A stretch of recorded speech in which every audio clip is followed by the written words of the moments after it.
بسم الله الرحمن الرحيم إن الحمد لله نحمده ونستعينه ونستغفره من يهده الله فلا مضل له ومن يضلل فلا هادي له وأشهد أن لا إله إلا الله وحده لا شريك له وأشهد أن سيدنا ونبينا وحبيبنا وشفيعنا وقرة أعيننا محمدا عبده ورسوله صلی اللہ تبارک و تعالی علیہ وعلی آلہ واصحابہ وازواجہ وذریتہ وبارک وسلم تسلیما کثیرا اما بعد فاعوذ باللہ من الشیطان الرجیم بسم اللہ الرحمن الرحیم واتقوا فتنة لا تصیبن الذین ظلموا منکم خاصة وقال النبی صلی اللہ علیہ وسلم ادبوا اولادکم علی ثلاث خصال حب نبیکم وحب اہل بیتہ وتلاوۃ القرآن فإن حملة العرش يوم القيامة في ظل لا ظل إلا ظله مع أنبيائه وأصفيائه وقال عليه السلام بادروا بالأعمال فتنا كقطع الليل المظلم يصبح الرجل مؤمنا ويمسي كافرا ويمسي مؤمنا ويصبح كافرا يبيع أحدهم دينه بعرض من الدنيا قليل أو كما قال عليه الصلاة والسلام اللهم صل على سيدنا محمد وعلى آل سيدنا محمد وبارك وسلم۔ میرے محترم دوستو اور بھائیوں اور بزرگوں، جس دور میں ہم اور آپ چل رہے ہیں، اس دور میں سب سے زیادہ خطرہ ہماری جان کو نہیں ہے، ہمارے مال کو نہیں ہے، ہماری عزت کو نہیں ہے، ہماری معیشت کو نہیں ہے، بلکہ سب سے زیادہ خطرہ ہمارے ایمان کو ہے۔ جس دور میں ہم اور آپ چل رہے ہیں، یہ وہ دور ہے کہ جس کی شدت اور جس کا خطرناک ہونا، خوفناک ہونا ہمارے نبی نے آج سے 1400 برس پہلے بتا دیا تھا۔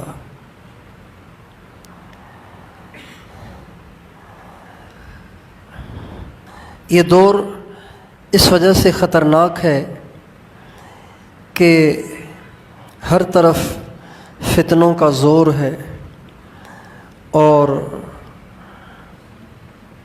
دین کے دشمن اور ان کے ایجنٹ، ان کے کارندے ساری دنیا میں پھیلے ہوئے ہیں اور اسلام کا لبادہ اوڑھے ہوئے، دین کا لبادہ اوڑھے ہوئے لوگوں کے ایمان پہ ڈاکے ڈال رہے ہیں، اور لوگوں کو اس کا احساس بھی نہیں ہو رہا کہ ان کا ایمان لٹ رہا ہے۔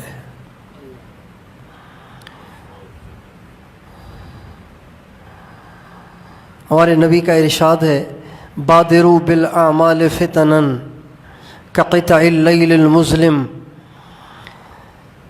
اعمال میں جلدی کرو اس سے پہلے کہ ایسے فتنے تمہیں گھیر لیں کہ وہ فتنے ایسے سیاہ اور کالے ہوں گے جیسے رات کا اندھیرا ہوتا ہے۔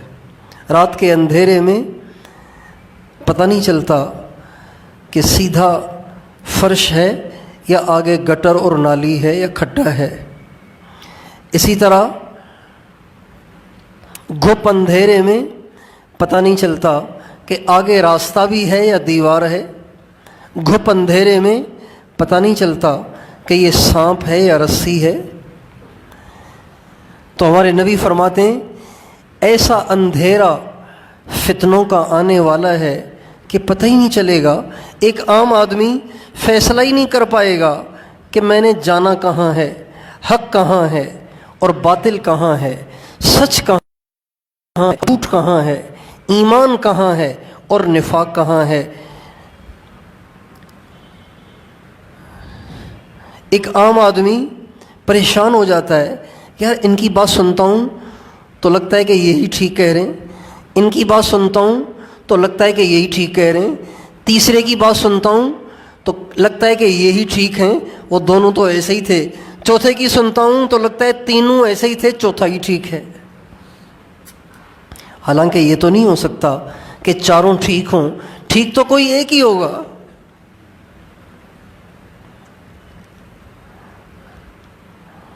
تو اس وقت فتنوں کی بھرمار ہے، فتنوں کی آندھی ہے، جیسے آندھی میں شاپر اڑ رہے ہیں، مٹی اڑ رہی ہے، تنکے اڑ رہے ہیں، برتن گر رہے ہیں، اور درخت جھوم رہے ہیں، اور دروازے دیوار سے ٹکرا کے اس سے آوازیں پیدا ہو رہی ہیں۔ جیسے آندھیوں میں ہر طرف شور ہی شور ہوتا ہے، ہر طرف گرد و غبار ہی ہوتا ہے، بالکل اسی طرح سے جس دور میں ہم اور آپ چل رہے ہیں، اس دور میں ایمان کے لٹیروں نے آستینیں چڑھائی ہوئی ہیں، اور وہ ہمارا ایمان لوٹنے کے در پہ ہیں۔ خاص طور پر جو ہماری نوجوان نسل ہے، 15 سے لے کے 35-40 تک کی جو نسل ہے، اس کے پیچھے ہاتھ دھو کے وہ پڑے ہوئے ہیں، اور بڑے خوبصورت طریقے سے۔ اور سب سے بڑا میدان ایمان کو لوٹنے کا ان کے لیے سوشل میڈیا ہے، فیس بک ہے، یوٹیوب ہے، انٹرنیٹ ہے، اور اس کی مختلف ایپس ہیں جن کے ذریعے سے وہ ہماری نوجوان نسل کو لوٹ رہے ہیں، ہماری نوجوان نسل کا ایمان لوٹ رہے ہیں۔ ایک تو ان کا سب سے بڑا میدان سوشل میڈیا ہے، اور دوسرا ان کا سب سے بڑا میدان جس کے ذریعے سے وہ ہماری نوجوان نسل کے دلوں سے ایمان کو لوٹ رہے ہیں، ایمان کو ختم کر رہے ہیں، وہ عصری تعلیم کے ادارے ہیں، کالجز ہیں، یونیورسٹیاں ہیں، اسکولز ہیں، اور بڑی بڑی اکیڈمیاں ہیں، بڑے بڑے انسٹیٹیوٹ ہیں۔ ان میں باہر کی این جی اوز نے اپنے پیسے کے زور پر ایسے لوگ چھوڑے ہوئے ہیں، پتہ ہی نہیں چلتا کہ یہ باہر کا ایجنٹ ہے، پتہ نہیں چلتا کہ یہ باہر سے ایڈ لے رہا ہے، پتہ ہی نہیں چلتا کہ یہ باہر سے پٹیاں پڑھ کے ہماری نوجوان نسل کو پڑھا رہا ہے۔ بظاہر تو وہ فزکس کا لیکچر دے رہا ہوتا ہے، بظاہر تو وہ کیمسٹری کا لیکچر دے رہا ہوتا ہے، بظاہر تو وہ بایولوجی کا لیکچر دے رہا ہوتا ہے، بظاہر تو وہ اسلامیات کا لیکچر دے رہا ہوتا ہے، پاک اسٹڈی کا لیکچر دے رہا ہوتا ہے، لیکن اسی لیکچر کے دوران وہ ایسے شوشے چھوڑتا ہے کہ ہماری نوجوان نسل کو اسلام کے بارے میں، اللہ کے بارے میں، دین کے بارے میں، نبی کریم صلی اللہ علیہ وسلم کی شان اقدس کے بارے میں شکوک و شبہات میں مبتلا کر دیتا ہے، اور اس طرح وہ چھپے اور دبے وار کر کے ہماری نوجوان نسل کو اللہ کے خلاف ابھار رہا ہے، اللہ کے نبی کے خلاف ابھار رہا ہے، صحابہ کے خلاف ابھار رہا ہے، اہل بیت کے خلاف ابھار رہا ہے، اور اسلام اور دین اور شریعت کے خلاف ابھار رہا ہے، اور آخرت کے بارے میں شکوک و شبہات پیدا کر رہا ہے۔ یہ عمومی طور پر ہو رہا ہے۔ اب کوئی کالجز سے خالی نہیں ہے، کوئی یونیورسٹی ایسے ایجنٹوں سے خالی نہیں ہے، ایسے ملحد اور زندیق قسم کے پروفیسروں سے اور لیکچراروں سے خالی نہیں ہے کہ جو ہماری نوجوان نسل کے دل پہ محنت کر رہے ہیں اور ان کا برین واش کر رہے ہیں اور ان کو سمجھا رہے ہیں یہ دین تو پرانے زمانے کی چیز ہے اور عربوں کی طرف سے آیا ہوا ہے، تو آج کا زمانہ تو دین پہ چلنے کا تھوڑا ہی ہے، یہ تو ٹیکنالوجی کا زمانہ ہے، یہ تو سائنس کا زمانہ ہے، یہ تو بہت آگے کا زمانہ ہے، زمانہ ایڈوانس ہو گیا، زمانہ مریخ پہ پہنچنے کی تیاریاں کر رہا ہے، اور تم ابھی تک وہی اونٹوں کے زمانے کی باتیں کر رہے ہو۔ یہ باتیں کر وہ اسلام سے متنفر کر رہے ہیں، اسلام کے بارے میں شکوک و شبہات میں ڈال رہے ہیں، اور نبی کریم صلی اللہ علیہ وسلم کی ذات اقدس کے بارے میں بھی ایسے شوشے چھوڑ دیں کہ ہماری نوجوان نسل اپنے نبی کی شان کے بارے میں شکوک کا شکار ہو رہی ہے۔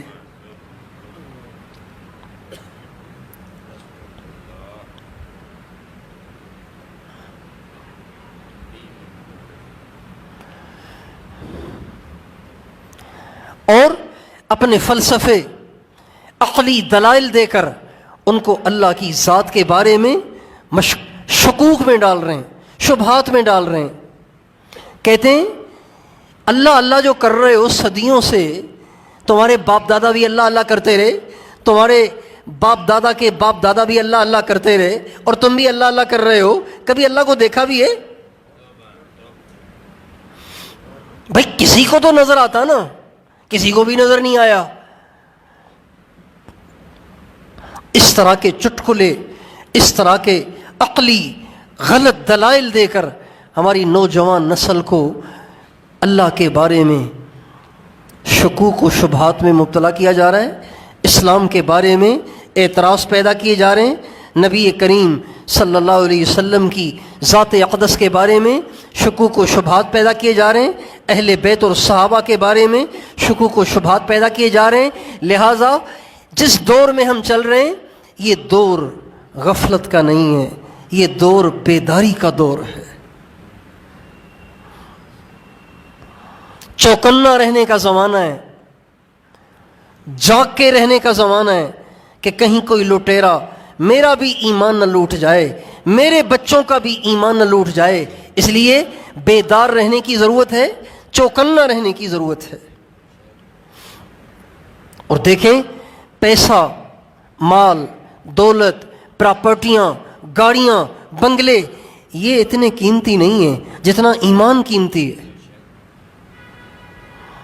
دولت آنی جانی ہے، پیسہ آنا جانا ہے، پراپرٹیاں آنی جانی ہیں، دوستو اگر ایمان چھن گیا تو پھر نہ دنیا کے رہیں گے ہم، نہ آخرت کے رہیں گے۔ دنیا تو ویسے ہی جانی ہے، دنیا تو ویسے ہی فانی ہے، دنیا تو ویسے ہی ختم ہو جانی ہے، ایک دن مرنا ہے، اور مرنے کے لیے ضروری نہیں ہے کہ بڑھاپے میں ہی موت واقع ہو، جوانی میں بھی موت آ جاتی ہے، ٹھیک ٹھاک تندرستوں کو بھی موت آ جاتی ہے۔ اگر ایمان کے بغیر مر گئے یا شکوک و شبہات کو بھی لے کر گئے نا تو بھی خسارہ ہے۔ ایک آدمی کے دل میں یہ شک پیدا کر دیا گیا، پتہ نہیں آخرت ہے بھی کہ نہیں، پتہ نہیں قیامت آئے گی بھی کہ نہیں، پتہ نہیں جہنم ہے بھی کہ نہیں، پتہ نہیں جنت ہے بھی کہ نہیں، پتہ نہیں۔ یہ مولویوں کی زبان سے ہی سنتے ہیں، یہ جو جینٹل مین ہیں، یہ جو بڑے بڑے دانشور اور بڑے بڑے اسکالر اور بڑے بڑے اینکر ہیں، انہوں نے تو کبھی قیامت کی بات نہیں کی، انہوں نے تو کبھی اللہ کی بات نہیں کی، انہوں نے تو کبھی جہنم اور جنت کی بات نہیں کی۔ بس یہ مولویوں کو ہی پڑی رہتی ہے، جہنم ہے، جنت ہے، اللہ ہے، آخرت ہے، موت ہے، قبر ہے، قیامت ہے، یہ ان کی زبان سے ہی سنی ہے۔ اور یہ پرانے زمانے کے لوگ، عقل فہم تو ان میں ہے نہیں، یہ تو پرانے زمانے کے جاہل لوگ ہیں۔ اگر کسی کے دل میں یہ شک بھی پیدا ہوا اور وہ مر گیا تو وہ ایمان پہ تھوڑی مرا، وہ تو کفر پہ مر گیا۔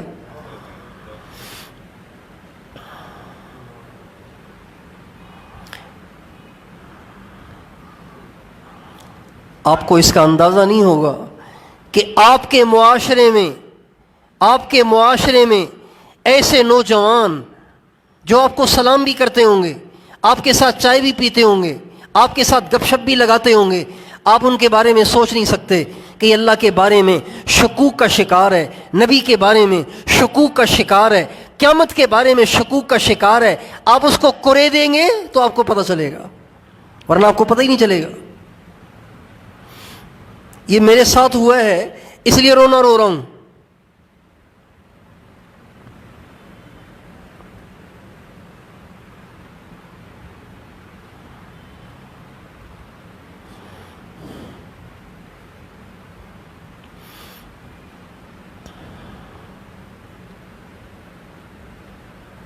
اور آج کے دور کی سنگینی اور فتنوں کی بھرمار سے بالکل یہ بات کلیئر ہو رہی ہے، یہ بات واضح ہو رہی ہے، روز روشن کی طرح عیاں ہو رہی ہے کہ دجال کے لیے میدان بنایا جا رہا ہے۔ اگر دجال آج آ جائے تو ہم میں سے کون مانے گا اسے؟ کوئی بھی نہیں مانے گا. اگر وہ کہے کہ میں خدا ہوں تو کوئی بھی نہیں مانے گا اسے. اسے وہی مانے گا جو پہلے سے شکوک کا شکار ہوگا، وہی مانے گا جس کے دل کی شمع پہلے سے بجھ چکی ہو. بس وہ سوسائٹی کی وجہ سے اپنے کفر کو چھپاتا ہو، اپنے نفاق کو چھپاتا ہو، وہی اس کے نرغے میں آئیں گے.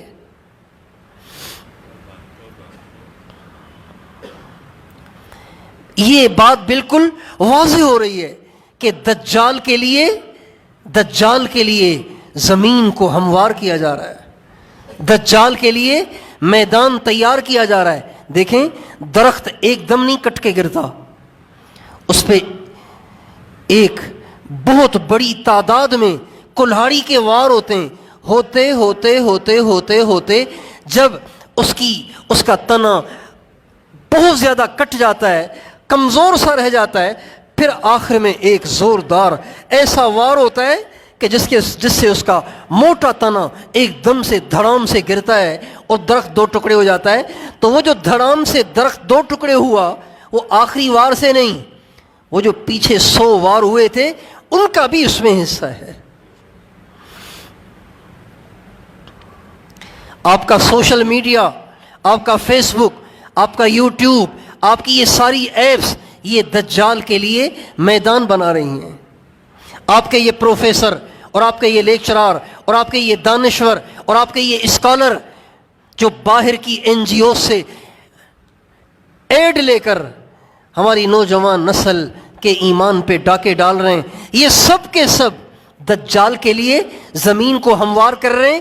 اچھا، یہ بھی ہو سکتا ہے کہ یہ جو زمین ہموار کر رہے ہیں، ان کم بختوں، ان بدبختوں کو پتہ ہی نہیں ہے کہ ہم کیا کر رہے ہیں. بس پیسے کے شوق میں باہر سے ڈالر آ رہے ہیں، لہٰذا جو کہا جائے گا وہی کرنا ہے.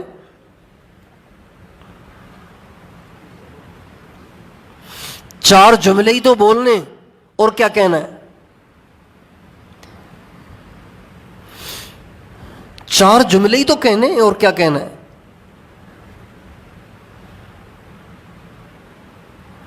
اور وہاں سے ہزاروں ڈالر آ رہے ہیں.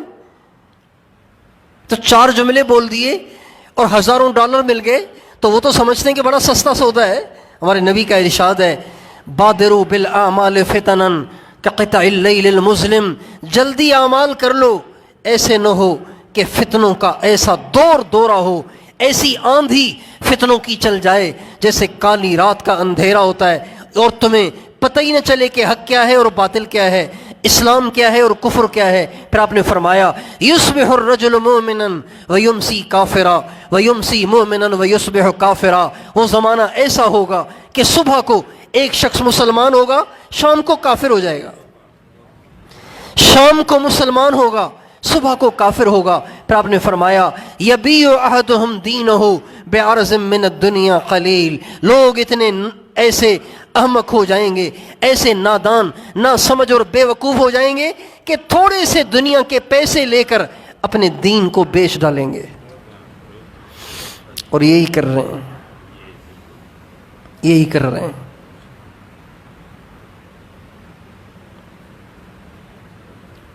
اس لیے آپ گہری نظر سے اپنی نوجوان نسل کے جذبات، ان کی کیفیات اور ان کے مزاج کو پرکھنے کی کوشش کریں گے نا، تو آپ کے نوجوانوں میں اور آپ کے بوڑھوں میں زمین آسمان کا فرق ہوگا.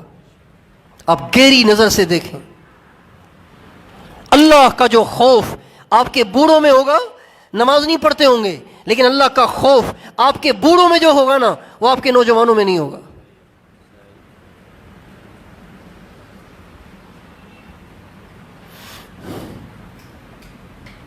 ہم نے دیکھا ہمارے بوڑھے مسجد کے پاس سے گزرتے ہوئے بھی ایک دم ان کی گردنیں جھک جاتی تھیں، سہم جاتے تھے، نماز پہ نہیں آتے تھے لیکن مسجد کے پاس سے گزرتے ہوئے ان کے دل میں یہ احساس اٹھتا تھا کہ بادشاہ کا گھر ہے، ادب سے گزرنا ہے.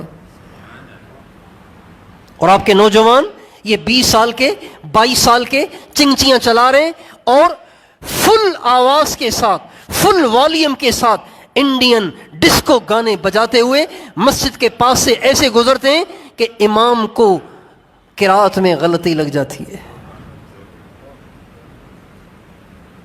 خدا کا خوف نہیں رہا،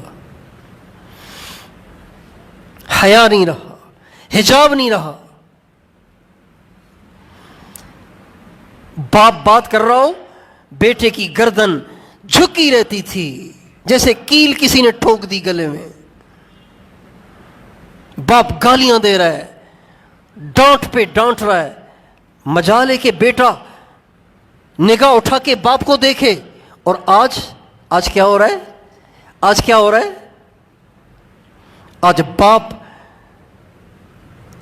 پناہ گاہ ڈھونڈ رہے ہیں کہ کہیں بیٹا ناراض نہ ہو جائے، کہیں بیٹا پٹائی نہ کر دے، کہیں بیٹا بدتمیزی پہ نہ اتر آئے، کہیں بیٹا بے عزتی نہ کر لے. ہم کراچی میں تھے، جماعت میں جا رہے تھے، ایک مسجد میں ٹھہرے ہوئے تھے.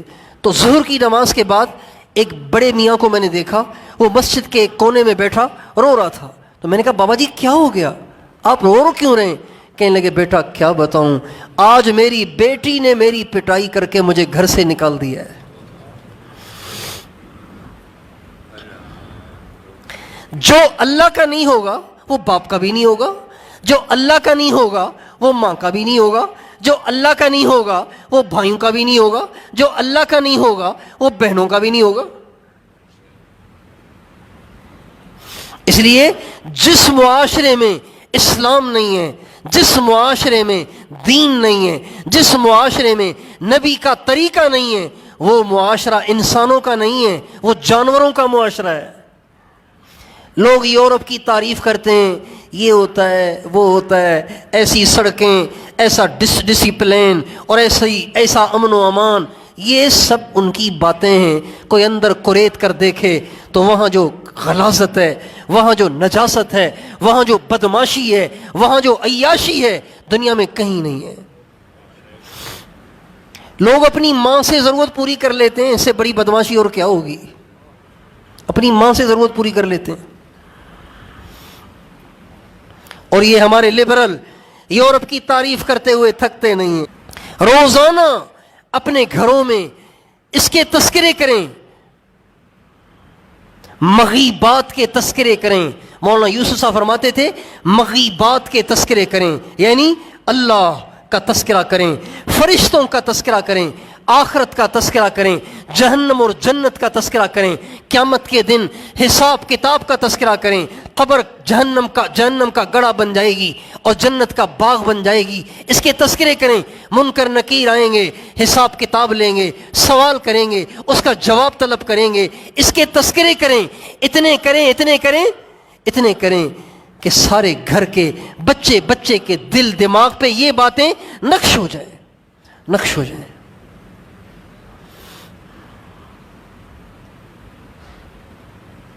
ہمارے نبی کا ارشاد ہے ادبوا اولادکم علی ثلاث خصال. اپنے بچوں میں 3 صفات پیدا کرو، اپنے بچوں میں 3 صفات پیدا کرو. جامع صغیر کی حدیث ہے، حضرت علی رضی اللہ تعالی عنہ اس روایت کے راوی ہیں. وہ فرماتے ہیں اللہ کے نبی نے فرمایا اپنے بچوں میں 3 صفات پیدا کرو، اپنے بچوں میں 3 صفات پیدا کرو. کون سی؟ حب نبیکم، اپنے بچوں میں اپنے نبی کی محبت بٹھاؤ، اپنے بچوں کے دلوں میں اپنے نبی کی محبت بٹھا دو.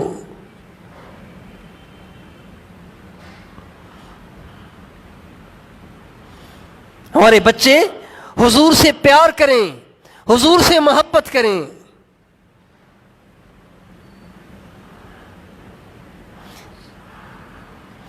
ان کی انتہا درجے میں تمنا مدینے کی زیارت ہو، کعبے کا طواف ہو، حضور کے روضے پہ سلام پڑھنا ہو.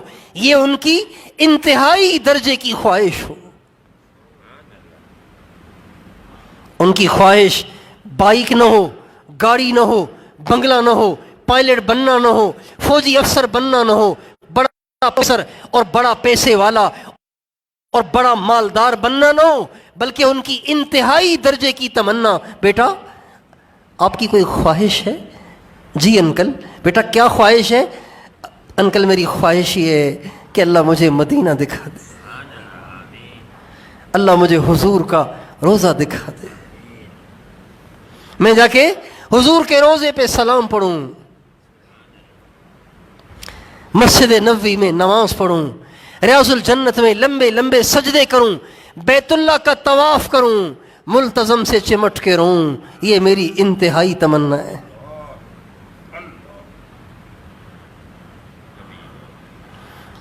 اپنے بچوں کے دلوں میں نبی کی محبت بٹھاؤ، نبی کی محبت بٹھاؤ۔ اب آج ہی جا کے اپنے بچوں کو یہ سبق سنانا ہے، آپ نے اپنے بچوں سے پوچھیں، بیٹا دنیا میں سب سے زیادہ پیار تمہیں کس سے ہے؟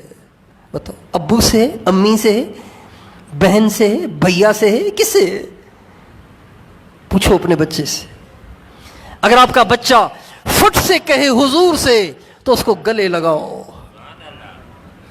اس کو پیار کرو، اس کو کندھے پہ بٹھاؤ، اس کو سر پہ بٹھاؤ، اس کو ہار پہناؤ، آپ خوش نصیب ہیں۔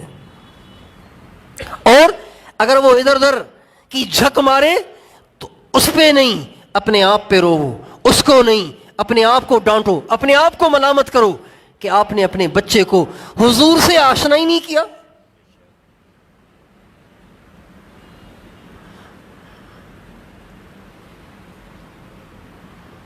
عبد الرحمن بن عوف کہتے ہیں کہ جنگ بدر میں کھڑا ہوا تھا، تو جب میدان جنگ بھٹی کی طرح سے بھڑکنے لگا اور ہر طرف سے وار ہونے لگے، تو میں نے اپنے دائیں بائیں دیکھا کہ میرے دائیں بائیں کوئی مضبوط ساتھی ہیں یا کمزور ہیں، ایسے ہیں کہ میرا کوئی ساتھ دے سکیں اگر میں کسی کافر کے ہاتھ میں پھنس جاؤں، تو کوئی آس پاس ایسے مضبوط ساتھی ہیں جو مجھے چھڑا لیں گے؟ تو کہنے لگے دائیں بائیں دیکھا تو دو بچے کھڑے ہوئے، دو بچے، معوذ اور معاذ، دونوں افرا کے بیٹے، دو بچے کھڑے ہوئے ہیں۔ میں نے کہا ہائے، ساتھی کمزور ہیں، کیا ہوگا؟ کہنے لگے ابھی میں یہ سوچ ہی رہا تھا کہ وہ دونوں ایک دم لپک کے میرے پاس آئے۔ کہنے لگے چچا جان؟ میں نے کہا جی۔ کہنے لگے آپ ابو جہل کو جانتے ہیں؟ میں نے کہا ہاں۔ آپ ہمیں دکھا سکتے ہیں کہ وہ کہاں ہے؟ میں نے کہا ہاں، وہ جو صفیں سیدھی کر رہا ہے نا، جو زیادہ شور مچا رہا ہے، یہی ہے۔ تو پھر میں نے ان بچوں سے پوچھا تم ابو جہل کا کیوں پوچھ رہے ہو؟ میں نے سنا ہے کہ وہ ہمارے نبی کو گالیاں دیتا ہے، وہ ہمارے نبی کو گالیاں دیتا ہے۔ یہ چھوٹے بچے کہہ رہے ہیں، چھوٹے بچے کہہ رہے ہیں، ہم نے سنا ہے، یہ بالغ نہیں ہیں، یہ نابالغ بچے ہیں، کہہ رہے ہیں ہم نے سنا ہے کہ وہ ہمارے نبی کو گالیاں دیتا ہے۔ ہم نے یہ طے کر لیا ہے کہ اس میدان میں اس کو ڈھونڈنا ہے، اس کو پکڑنا ہے، اس پہ وار کرنا ہے، جب تک اس کو ہلاک نہیں کریں گے اس سے جدا نہیں ہوں گے، یا ہماری گردنیں کٹ جائیں گی، ہم ٹکڑے ٹکڑے ہو جائیں گے، یا پھر ہم ابو جہل کو جہنم رسید کر کے پھر وہاں سے واپس آئیں گے۔ کہنے لگے بچوں کے عزائم تو بہت بڑے تھے لیکن ان کی عمریں بہت چھوٹی تھیں، ان کا قد کاٹ بہت چھوٹا تھا، ان کے ہاتھ بڑے ننھے منھے کمزور تھے، لیکن عزائم ان کے بڑے طاقتور تھے۔ جو ہی میں نے ان کو اشارے سے ابو جہل بتایا تو کہنے لگے ایسے جیسے عقاب اڑ کے اپنے شکار کو پکڑتا ہے۔ یہ دونوں بچے ایک دم لپک کے اس کی طرف گئے اور بڑی چالاکی کے ساتھ ایک نے ابو جہل کے گھوڑے کی ٹانگ پہ وار کیا، جس سے گھوڑے کی ٹانگ کٹ گئی اور گھوڑا گر گیا۔ جب گھوڑا گرا تو ابو جہل بھی گر گیا، اور دوسرے نے ایک دم آگے بڑھ کر ابو جہل پہ اس زور کا وار کیا کہ ابو جہل وہیں تڑپتا رہا، اسے اٹھنے کی ہمت نہ ہوئی۔ اتنے میں ابو جہل کا بیٹا اکرمہ جو ابھی مسلمان نہیں ہوئے تھے، اس نے جو دیکھا کہ دو بچوں نے میرے باپ ستیہ ناش کر دیا، تو وہ آگے بڑھا اور اس نے آگے بڑھ کر ایک بچے کے بازو پہ زور سے تلوار کا وار کیا۔ کہتے ہیں اس بچے کا سارا بازو کٹ گیا، تھوڑی سی کھال رہ گئی، تھوڑی سی کھال رہ گئی، تھوڑی سی کھال رہ گئی، تو وہ کہتے ہیں کہ جب وہ میرا بازو، کٹا ہوا بازو تھوڑی سی کھال پہ اٹک رہا تھا تو میں نے اس کو پیچھے ڈال دیا اور میں نے بھی لڑائی شروع کر دی۔ وہ بچہ کہہ رہا ہے کٹے ہوئے بازو کو جو تھوڑی سی کھال پہ لٹک رہا تھا اس کو پیٹھ کے پیچھے ڈال دیا اور میں نے لڑنا شروع کر دیا، لیکن جب بازو نے پریشان کیا اور وہ لڑنے میں آڑے آنے لگا تو اس بازو کو میں نے پاؤں کے نیچے دبایا اور کندھے کو زور سے کھینچا تو وہ بازو الگ ہو گیا۔ ادبوا اولادکم علی ثلاث خصال حب نبیکم، اپنے بچوں کے دلوں میں اپنے نبی کی محبت کوٹ کوٹ کے بٹھاؤ۔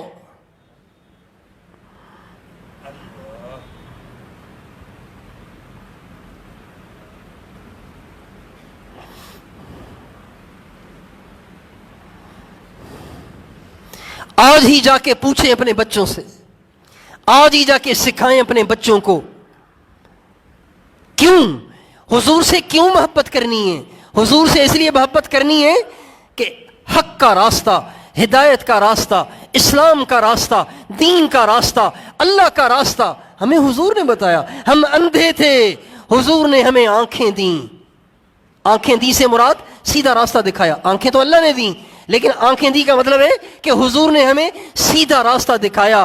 حضور نہ ہوتے ہم اندھے ہوتے، حضور نہ ہوتے ہم کافر ہوتے، حضور نہ ہوتے ہم ملحد ہوتے، حضور نہ ہوتے ہم اللہ کو نہ جانتے، آخرت کو نہ جانتے، جانوروں کی زندگی گزار کے ہمیشہ کے لیے جہنم کی آگ کا ایندھن بن جاتے۔ اس لیے حضور سے محبت کرنی ہے۔ بچہ ماں سے زیادہ پیار کیوں کرتا ہے؟ کہ ماں نے اسے گود دی ہے، ماں نے اسے چھاتی کا دودھ پلایا ہے۔ حضور نے ہمیں آنکھوں سے بہنے والے آنسو پلائے ہیں، حضور نے ہمیں اپنے جسم کا خون پلایا ہے۔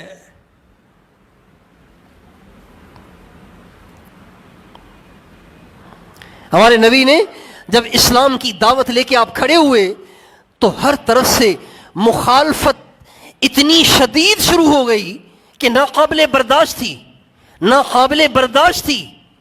اگر آپ علیہ السلام اس دن تھک ہار کے جا کے گھر بیٹھ جاتے، نہیں مانتے بھاڑ میں جائیں، جہنم میں جائیں، مجھے کیا ہے، میں نے کوئی ان سے چندہ لینا ہے، میں نے کوئی ان سے کرایہ لینا ہے، ما اسألکم علیہ من اجر ان اجری الا علی اللہ، میں تو اللہ کے لیے ان کو اللہ کا پیغام سنا رہا ہوں، نہیں سنتے تو بھاڑ میں جائیں۔ اگر آپ تھک ہار کے اپنے گھر کا کونا پکڑ لیتے، دوبارہ غار ہرا تشریف لے جاتے، وہاں جا کے لمبی لمبی نمازیں پڑھتے اور امت کو اس کے حال پہ چھوڑ دیتے تو آپ اور میں آج مسلمان ہوتے، مسلمان ہوتے۔ دعا دیں مدینے والے کو، سبز گنبد والے کو، جنہوں نے پتھر کھا کے ہم تک پیغام پہنچایا، خون بہا کے ہم تک پیغام پہنچایا، ساری ساری رات آنسو بہا کے ہم تک اللہ کا پیغام پہنچایا، اور پیٹ پہ پتھر باندھ کے دین کی محنت کو کیا، اپنے بچوں کو بھوک سے روتا ہوا دیکھا لیکن دین کی محنت میں سستی نہ کی، جس کا نتیجہ یہ ہوا کہ اللہ تعالیٰ نے ان کی بات کو ساری دنیا میں پہنچا دیا، ہم اور آپ مسلمان ہو گئے۔ اور یہ بر صغیر کے لوگ تو یعنی پاکستان، ہندوستان اور بنگلہ دیش کے لوگ تو یہ تو حضور کے انتہائی ممنون ہیں، انتہائی ممنون ہیں، انتہائی ممنون ہیں۔ ان پہ حضور کا احسان باقی بر اعظموں سے زیادہ بڑا ہے۔ کیوں؟ اس لیے کہ اس بر صغیر میں اسلام محمد بن قاسم کے ذریعے سے آیا، اور محمد بن قاسم طائف کا رہنے والا، اور طائف میں اسلام تب آیا جب ہمارا نبی وہاں لہو لہاں ہوا، اور لہو لہاں ہو کے پتھر کھا کے بے ہوش ہو کے ہمارے نبی نے بد دعائیں نہیں دیں، اللہ سے دعا کی، اے اللہ اگر ان کے مقدر میں ہدایت نہیں ہے تو ان کو ہلاک نہ کرنا، ان کی اولاد میں سے ہی کوئی ایسے پیدا کر دینا جو تیری عبادت کریں، تجھ پہ ایمان لائیں اور تجھے تسلیم کریں۔ چنانچہ ہمارے نبی کی وہ لہو لہاں ہونے کی حالت میں دعا اللہ کے ہاں ایسی قبول ہوئی کہ اللہ نے انہی میں سے قاسم کو اٹھایا اور وہ یہاں اسلام کا جھنڈے خطے میں اسلام محمد بن قاسم کے ذریعے سے آیا۔ تو ہم جتنے بیٹھے ہوئے نا، یہ ہم سب کے سب یہ پوری لاکھوں کروڑوں مسجدیں اور یہ ہزاروں مدرسے اور یہ لاکھوں حفاظ اور یہ لاکھوں علماء، یہ سب کے سب طائف میں حضور کے لہو لہاں ہونے کا صدقہ ہے۔ اس لیے حضور سے زیادہ محبت کرنی ہے۔ اور جب قیامت کا دن ہوگا اور کوئی کسی کو کام نہ آئے گا، یوم یفر المرء من اخیہ وامہ وابیہ وصاحبتہ وبنیہ لکل امرئ منہم یومئذ شأن یغنیہ۔ کل قیامت کے دن باپ بیٹے کو کام نہ آئے گا، بیٹا باپ کو کام نہ آئے گا، ماں بچوں کو کام نہ آئے گی، بچے ماں کو کام نہ آئیں گے، کوئی بیوی خاوند بیوی کو کام نہ آئے گا، کوئی کسی کو کام نہیں آئے گا۔ جب ہر ایک اپنی جان کی فکر لیے ہوئے ادھر ادھر بھاگ رہا ہوگا، ہر ایک کہہ رہا ہوگا نفسی نفسی، اے اللہ میری جان بچا، اے اللہ جہنم کی اس مصیبت سے میری حفاظت فرما۔ اس دن ایک حضرت محمد مصطفیٰ صلی اللہ علیہ وسلم کی ذات گرامی ہی ہوگی جو کہہ رہی ہوگی امتی امتی، اے اللہ میری امت کو بچا، اے اللہ میری امت کو بچا، اے اللہ میری امت کو بچا۔ کون سی امت؟ صحابہ، وہ تو پہلے ہی بخشے ہیں۔ اہل بیت، وہ تو پہلی جنت کے جوانوں کے سردار ہیں۔ کون سی امت؟ وہی امت جن کی عورتوں نے برقعے اتار دیے، جن کے نوجوانوں نے داڑیاں منڈا دیں، جن کے نوجوانوں نے پگڑیوں کا مذاق اڑایا۔ اس امت کے لیے کل قیامت کے دن رو رہے ہیں، اے اللہ میری امت کو بچا۔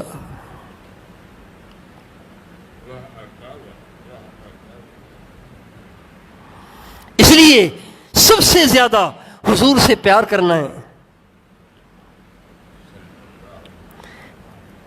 ایک حب نبیکم، اپنے بچوں کے دلوں میں اپنے نبی کی محبت بٹھا دو۔ وحب اہل بیتی، اور میرے اہل بیت کی محبت ان کے دل میں بٹھا دو۔ جب کسی سے محبت ہوتی ہے تو اس کے تعلق والوں سے بھی تو محبت ہوتی ہے نا۔ کوئی ایسا مرید دیکھا جو اپنے پیر کے بچوں سے ہی بغض رکھتا ہو، وہ تو مرید نہیں ہے، پھر وہ تو مرید نہیں ہے۔ پھر وہ کیسا عاشق ہے جو اپنے معشوق کے اہل و عیال سے ہی نفرت کرتا ہو؟ جسے حضور سے پیار ہے اسے اہل بیت سے پیار ہونا لازمی ہے، صحابہ سے پیار ہونا لازمی ہے۔ محبوب کا تو کتا بھی پیارا ہوتا ہے۔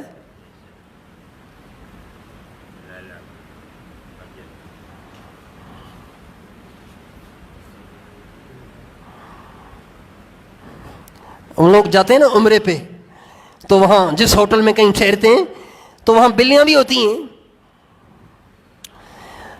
تو کبھی سالن رکھتے ہیں نا، بلی کھا جاتی ہے۔ تو سچ پوچھیں وہاں کی بلیاں سارا ہی گوشت چٹ کر جائیں، سارا ہی دودھ پی جائیں، یہاں تک کہ سحری میں بھی کچھ کھانے کے لیے نہ بچے تو غصہ نہیں آتا؟ کیوں؟ مدینے کی بلی ہے بھائی، مدینے کی بلی ہے، غصہ نہیں آتا۔ کہاں کی بلی ہے؟ سب بتاؤ۔ مدینے کی بلی ہے۔ وہاں کی بلی کی بھی بڑی شان ہے۔ اب یہ تذکرے روزانہ اگر ہمارے گھروں میں ہوں، اہل و عیال کے سامنے روزانہ حضور کے عشق کے تذکرے کیے جائیں، حضور کی عظمت کے تذکرے کیے جائیں، حضور سے محبت کے تذکرے کیے جائیں، اہل بیت اور صحابہ کی محبت کے تذکرے کیے جائیں، تو کوئی لبرل، کوئی بے دین، کوئی دین سے بیزار دو جملے بول کے ہماری نسل کے ایمان پہ ڈاکہ ڈال سکتا ہے؟ ہماری نسل اس کا گریبان پکڑ لے گی، اس کی زبان کو کھینچ کے گدی سے باہر نکال دے گی کہ بکواس بند کرو، اپنا سبجیکٹ پڑھاؤ۔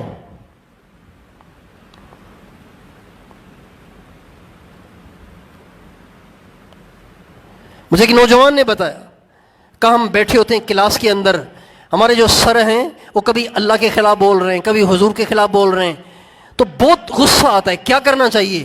میں نے کہا کیا کرنا چاہیے؟ کھڑے ہو جانا چاہیے، اس کو پکڑ لینا چاہیے، کیا کرنا چاہیے؟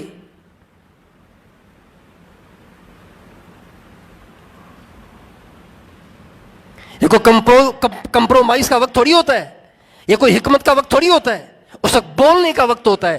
یا تو اس کی بکواس کو بند کرائیں یا اس کی زبان کو کھینچ کے گدی سے باہر نکال دیں۔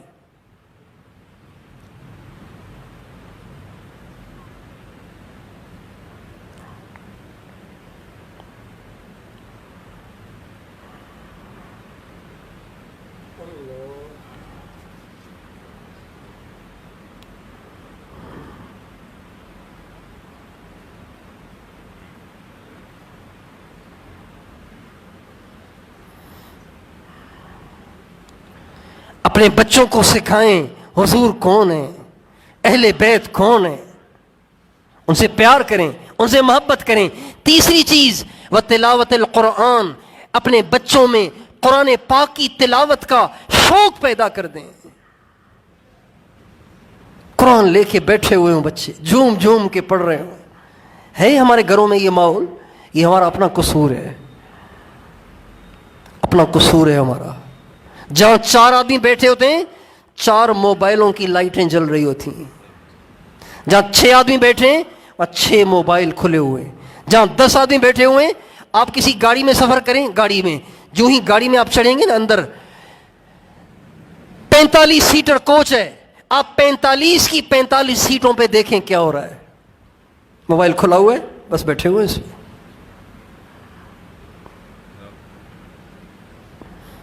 گھر میں داخل ہو، بچے کے پاس الگ وہ اس میں گم، ماں کے پاس الگ وہ اس میں گم، باپ کے پاس الگ وہ اس میں گم۔ کیا زندگی ہے یار،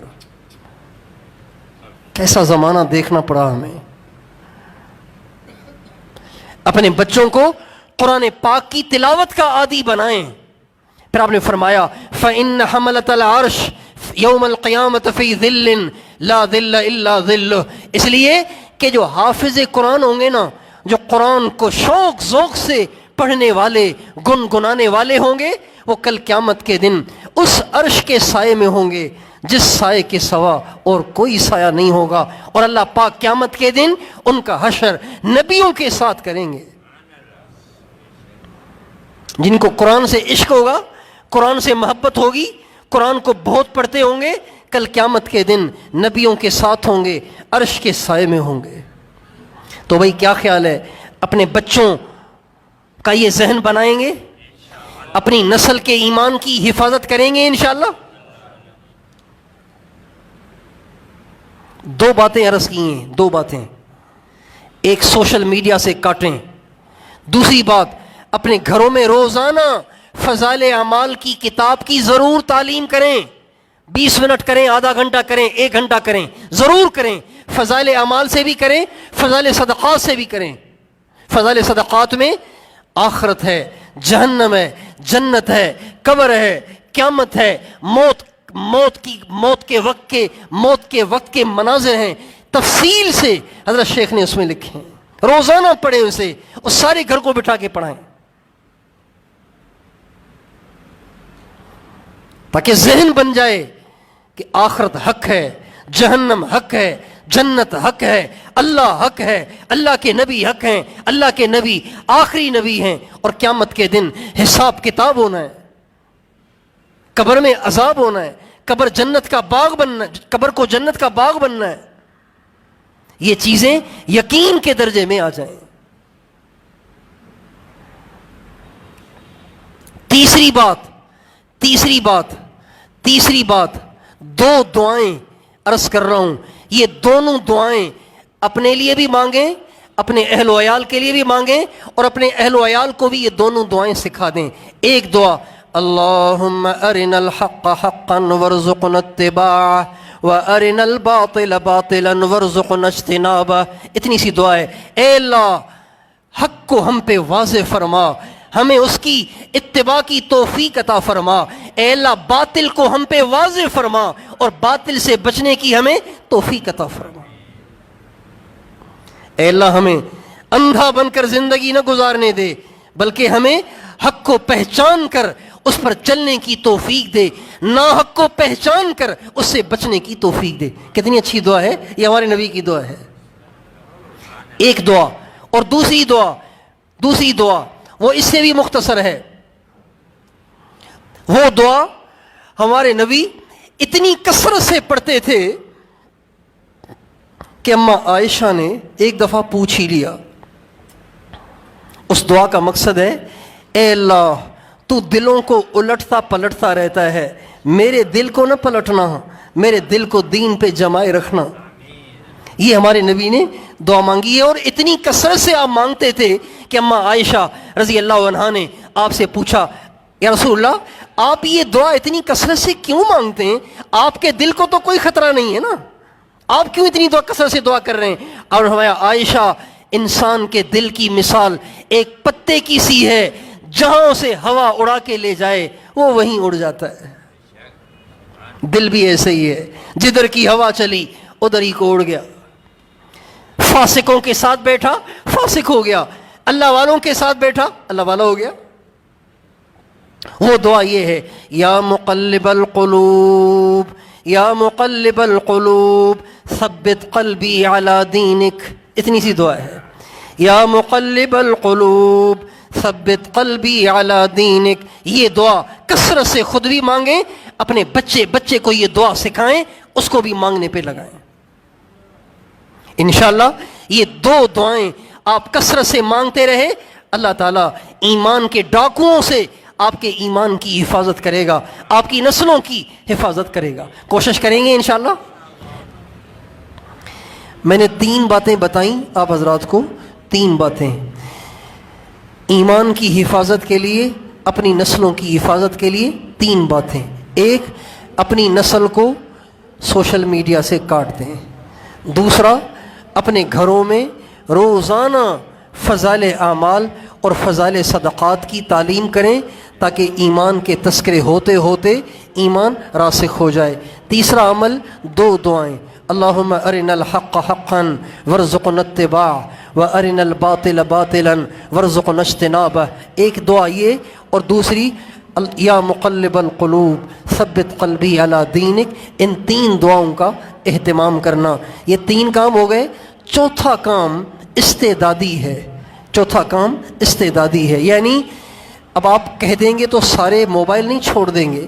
موبائل چھوڑنے کی استعداد کیسے پیدا ہو، اور تعلیم میں اہتمام سے بیٹھنے کی کیسے استعداد پیدا ہو، اپنے ایمان کی کیسے فکر پیدا ہو، اس کے لیے استعدادی کام چوتھا نمبر وہ یہ ہے کہ ہم اپنے اہل و عیال کو تبلیغ کی محنت کے ساتھ جوڑنے کی کوشش کریں. عورتوں کا بھی وقت لگوائیں، بچوں کا بھی وقت لگوائیں. وقت نہیں لگاتے، اپنے علاقے میں جو تبلیغ کا کام کرتے ہیں ان کے ساتھ ان کو جوڑنے کی کوشش کریں، ان کو متوجہ کریں. ہمارا بچہ ہے، آپ اس کو گشت میں جوڑیں، تعلیم میں جوڑیں، جماعت آئے تو اس کو لے کر ان کی نصرت کریں. تبلیغ والوں کے ساتھ جوڑیں، تبلیغ کے کام کے ساتھ جوڑیں، اور اہل اللہ کے ساتھ جوڑیں. اللہ والوں سے اپنے بچوں کو ملاقات کروائیں، اللہ والوں سے اپنے اہل و عیال کو جوڑیں. یہ چوتھی بات استعدادی ہے. یہ 4 کام جو کر لے گا یہ ضمانت ہے اس کے ایمان کی حفاظت کی اور اس کے اہل و عیال کے ایمان کی حفاظت کی. کوشش کریں گے انشاءاللہ. درود شریف پڑھ لیجیے. لا الہ الا انت سبحانک انی کنت من الظالمین. اللہم صلی علی سیدنا محمد وعلی آل سیدنا محمد وبارک وسلم. اے اللہ، اے کریم آقا، اے ماؤں سے زیادہ مہربان اللہ، اے سب سے اچھے اللہ، اے سب سے بڑے اللہ، ہم تیرے گنہگار عاجز مسکین بندے تیرے دروازے پہ اس رات کے اندھیرے میں دور دراز سے جمع ہو کے اے اللہ تجھ سے اپنے گناہوں کی معافی مانگنے آئے ہیں۔ اے اللہ تو روٹھ گیا ہے، تجھے منانے آئے ہیں۔ اے اللہ تو ناراض ہو گیا ہے، ہم تجھے راضی کرنے آئے ہیں۔ اے مالک الملک تو ہم سب سے راضی ہو جا، ہم سب سے راضی ہو جا، ہم سب سے راضی ہو جا، ہم سب سے راضی ہو جا۔ گناہوں کو معاف کر دے، رحمت کا معاملہ فرما، عیبوں کی پردہ پوشی فرما، عیبوں کی پردہ پوشی فرما، دلوں کو پاک فرما، نگاہوں کو صاف فرما۔ اے اللہ سینے کو اپنی محبت سے لبریز فرما، ہماری ہڈی ہڈی، ہماری بوٹی بوٹی میں اپنی محبت کو پیوست فرما، اپنی محبت کو پیوست فرما۔ اے اللہ آج ساری دنیا کا باطل ہمیں اور ہماری نسلوں کو تجھ سے کاٹنا چاہتا ہے۔ اے اللہ تجھ سے دور کرنا چاہتا ہے، تیرے نبی سے کاٹنا چاہتا ہے، تیرے نبی کے اہل بیت سے کاٹنا چاہتا ہے، تیرے نبی کے صحابہ سے کاٹنا چاہتا ہے، ایمان سے کاٹنا چاہتا ہے۔ اے اللہ یہ ایمان کے لٹیرے ہاتھ دھو کے ہماری نسل کے پیچھے پڑ گئے ہیں۔ اے اللہ ہم سب کے پیچھے پڑ گئے ہیں۔ اے اللہ ہماری مثال اس بچے کی سی ہے جس میں کسی پاگل کتے سے لڑنے کی طاقت بھی نہیں ہے، اور اسے کہیں سر چھپانے کی جگہ بھی نہیں مل رہی، اور وہ بے بس ہو کے چیخ رہا ہے، چلا رہا ہے کہ کسی کو اس پہ رحم آ جائے اور وہ اس پاگل کتے کے کاٹنے سے اس بچے کو بچائے۔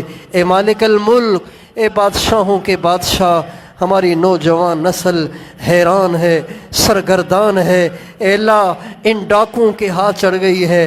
اے اللہ ہم بس تجھی سے درخواست کرتے ہیں، تو ہی ہمارے اور ہمارے اہل و عیال، ہماری نسلوں، رشتہ داروں اور سارے مسلمانوں کے ایمان کی حفاظت فرما۔ اللہ ایمان کی حفاظت فرما۔ اے اللہ ایمان کی حفاظت فرما۔ اے اللہ ہم گواہی دیتے ہیں لا الہ الا اللہ محمد الرسول اللہ۔ اے اللہ ہم گواہی دیتے ہیں، اے اللہ اس گواہی کو ہم تیرے پاس امانت رکھتے ہیں۔ اے اللہ تو امانت میں خیانت نہیں کرتا، اے اللہ تو بڑا امانت دار ہے۔ اے اللہ یہ ہم تیرے پاس امانت رکھتے ہیں، اے اللہ ہمارا یہ ایمان موت کے وقت بھی ہمیں عطا فرما۔ اے اللہ قبر میں بھی عطا فرما، قیامت میں بھی عطا فرما، زندگی کے ہر پل میں عطا فرما، ہر لمحے عطا فرما۔ اے اللہ ہمیں کسی پل ایمان سے محروم نہ فرما، اپنی ناراضگی اے اللہ اپنی ناراضگی میں مبتلا نہ فرما، بے دینی کو ختم فرما، بے حیائی کو ختم فرما، بے پردگی کو ختم فرما، اسلام کا بول بالا فرما، کفر کا منہ کالا فرما، قادیانیت کو نیست و نابود فرما۔ اے اللہ ساری دنیا میں ختم نبوت کے اے اللہ ڈنکے کو بجا دے، اے اللہ ختم نبوت کے جھنڈے کو لہرا دے۔ اے اللہ ہر مسلمان کو ختم نبوت پر اے اللہ راسخ یقین عطا فرما، یقین عطا فرما۔ اے اللہ سارے قادیانیوں کو بھی ہدایت عطا فرما۔ اے اللہ جن کے مقدر میں ہدایت نہیں ہے اور وہ قادیانیت کی تبلیغ کر رہے ہیں، اے اللہ ان کو بھی ہدایت دے۔ جن کے مقدر میں ہدایت نہیں ہے اے اللہ ان کو چن چن کر ہلاک فرما، چن چن کر ہلاک فرما، اسلام کا بول بالا فرما، دعوت کے کام کی حفاظت فرما، دعوت کے کام کی حفاظت فرما، انتشار کو ختم فرما، کام کرنے والوں کی صحیح تربیت فرما۔ اے اللہ مدارس دینیہ کی حفاظت فرما، پڑھنے پڑھانے والوں کو اپنے مقربین میں شامل فرما۔ جن خانقاہوں میں اے اللہ تیرا نام سکھایا جاتا ہے ان خانقاہوں کی حفاظت فرما۔ اے اللہ ہر جگہ خانقاہیں قائم فرما۔ اے اللہ مردہ دلوں کو زندہ کرنے والے لوگ پیدا فرما۔ اے اللہ ہر طرف اہل اللہ کھڑے فرما، ہر طرف صاحب نسبت لوگ پیدا فرما۔ اے اللہ ہمیں ذریعے کے طور پر قبول فرما، ہماری ٹوٹی پھوٹی خانقاہ کو قبول فرما۔ سارے عالم میں تیرے نور کے پھیلنے کا باعث بنا، سارے عالم میں تیرے نور کے پھیلنے کا باعث بنا، سارے عالم میں دلوں کے تزکیے کا باعث بنا، تیری محبت، تیرے محبوب کی محبت کے پھیل جانے کا باعث بنا، بے دینی کے ختم ہونے کا باعث بنا۔ اے اللہ اقامت دین کی کوششوں کو کامیاب بنا۔ اے اللہ اہل حق کی حفاظت فرما، اہل حق کی حفاظت فرما، اے اللہ تمام علماء حق کی حفاظت فرما، اے اللہ ہمارے اس پیارے ملک کی حفاظت فرما، اس کے بحران ختم فرما، اس کی پریشانیاں ختم فرما، اے اللہ انتشار کو ختم فرما، اے اللہ اے اللہ اے اللہ اے اللہ تیرے نافرمانوں نے پہلے فرقہ واریت کی آگ کو بھڑکانا چاہا، ہمارے اے اللہ دینی قائدوں نے اے اللہ اس آگ کو اے اللہ بجھاتے اپنی زندگیاں لگا دیں، یہاں تک کہ فرقہ واریت کی آگ اے اللہ کسی حد تک بجھ گئی، اے اللہ اب وہ سیاست کے رنگ میں اے اللہ امت کو توڑ رہے ہیں، اے اللہ امت میں نفرتیں بٹھا رہے ہیں، اے اللہ اے اللہ اے اللہ اے اللہ امت کے ٹکڑے کر رہے ہیں، اے اللہ نفرت کو پھیلا رہے ہیں، اے مالک الملک اپنی قدرت سے نفرتوں کی آگ کو بجھا دے، اے اللہ محبت کا ماحول قائم فرما، محبت کا ماحول قائم فرما، ہمارے اس پیارے ملک کی حفاظت فرما، اسے فرقہ واریت سے بچا، پارٹی بازی سے بچا، سارے مسلمانوں کو آپس میں ایک کر دے، اے اللہ ہمیں کوئی نیک حکمران عطا فرما، اے اللہ ہمارے اس ملک کی سرحدات کی حفاظت فرما، اے اللہ حکمرانوں کو وقت کے مطابق صحیح فیصلے کرنے کی توفیق عطا فرما، اے اللہ سرحدات کی حفاظت فرما، سرحدوں پہ کھڑی ہوئی افواج کی حفاظت فرما، اے اللہ مقروضوں کے قرضے اتار دے، بے گھروں کو گھر دے دے، بے رشتوں کے اچھے رشتے کرا دے، اے اللہ بے اولادوں کو نیک صالح اولاد دے دے، جن کی اولادیں بگڑ گئیں ان کو نیک صالح بنا دے، ہمارے بچوں کو قرآن پاک کا حافظ بنا، عالم ربانی بنا، دین کا دائی بنا، اے اللہ متقیوں کا امام بنا، اے اللہ ہمارے بچوں کو قبول فرما، ہمارے بچوں کو قبول فرما، ہمارے بچوں کو قبول فرما، تجھے تیرے نبی کے آنسوؤں کا واسطہ ہماری نسل کو مردود ہونے سے بچا، محروم ہونے سے بچا، ہماری نسلوں کو قبول فرما، قبول فرما، قبول فرما، قبول فرما، قبول فرما، اے اللہ قبول فرما، اے اللہ محرومی سے بچا، ہماری قیامت تک کی نسلوں کو اے اللہ ایمان پہ ثابت قدمی عطا فرما، ایمان پہ استقامت عطا فرما، کسی ایک کو بھی محروم نہ فرما، اے اللہ ہمارے بچوں کو قبول فرما، اہل و عیال کو قبول فرما، نسلوں کو قبول فرما، بے قصور قیدیوں کو عافیت سے آزاد فرما، اے اللہ جو خیریں ہم نے مانگی وہ بھی عطا فرما، جو مانگنے سے رہ گئیں وہ بھی عطا فرما، جو ہمارے آقا نے مانگی اے اللہ ان میں سے بھی وافر حصہ عطا فرما، اے اللہ اس مجمع میں اے اللہ جن جن کے دل میں جو جائز مرادیں ہیں تو اسے جانتا ہے، اے اللہ اپنے کرم سے ان سب کی جائز مرادیں پوری فرما، اے اللہ ان کے جائز ارمان پورے فرما، ان کے دکھ دور فرما، جو دور بیٹھے سن رہے ہیں اے اللہ ان کے دل میں بھی جو جائز ارمان ہیں اپنے کرم سے پورے فرما، پریشانیاں ختم فرما، جن جن نے ہمیں دعا کے لیے کہا ہے یا ان کا ہم پہ حق بنتا ہے اے اللہ ان سب کے جائز کام اپنے کرم سے کر دے، ان کی پریشانیاں دور کر دے، ان کے مسائل کو حل کر دے، ہماری نفرتیں ختم کر دے، آپس میں جوڑ بٹھا دے، اے اللہ آپس میں جوڑ بٹھا دے، نفرتیں ختم کر دے، ہماری دستگیری فرما، ہماری اس مجلس کو قبول فرما، اے اللہ ہماری اس مجلس کو قبول فرما، اسے سارے عالم کی ہدایت کا ذریعہ بنا، دن دگنی رات چگنی ترقی عطا فرما، اے اللہ ان آنے والوں کے طفیل اے اللہ ہمارا بھی بیڑا پار فرما، ان آنے والوں کے طفیل ہمیں بھی اپنی محبت عطا فرما، ان سب کو اپنے محبوب کی محبت عطا فرما، سب کو اپنا کامل ولی بنا، اے اللہ ہماری ایک خانقاہ مسجد بن رہی ہے اے اللہ اس کی تمام ضروریات کا اپنے غیبی خزانوں سے تکفل فرما، تعمیرات کے تمام منصوبے اپنے غیبی خزانوں سے پائے تکمیل تک پہنچا، وسیع زمین عطا فرما، اے اللہ اپنے کرم سے ہماری ساری دعائیں اپنے محبوب علیہ السلام کی دعاؤں کے طفیل قبول فرما، آمین، وصلی اللہ علی النبی الکریم وعلی آلہ وصحبہ اجمعین برحمتک یا ارحم الراحمین۔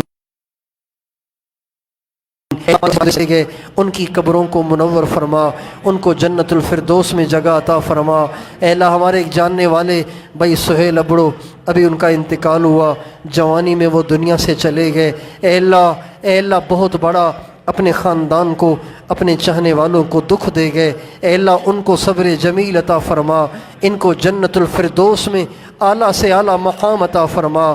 اے اللہ اور بھی جتنے ہمارے جاننے والے چلے گئے ان کو جنت الفردوس میں جگہ عطا فرما، آمین۔ وصلی اللہ علی النبی الکریم وعلی آلہ وصحبہ اجمعین۔